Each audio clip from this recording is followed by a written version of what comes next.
I would suggest कि सिर्फ IPO पे नहीं, आईपीओ से पहले जितना जल्दी आप कंपनीज के साथ जुड़ सकते हो ना, उतनी ही वैल्यू है।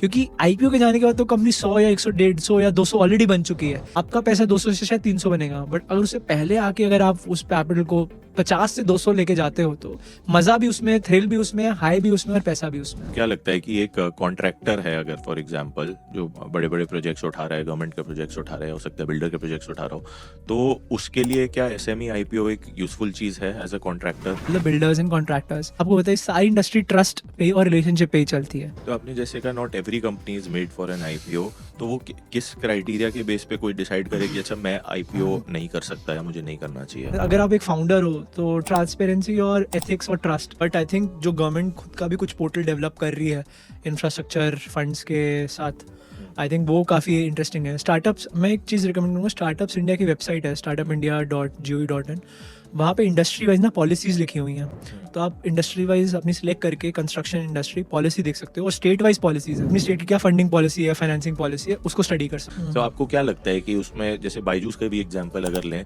तो ऐसा क्या था कि जिसकी वजह से वो इतनी जल्दी डिक्लाइन हुआ इतना बड़ा नाम होने के बाद? बैड एप्पल्स देखो हर इंडस्ट्री में होते हैं, बट उससे पूरी इंडस्ट्री रिप्रेजेंट नहीं होती है। अभी कितने सारी इंटरेस्टिंग कंपनीज हैं जो इंडिया में आईपीओ कर रही हैं। इंडिया आज 3rd लार्जेस्ट हब बन चुका है।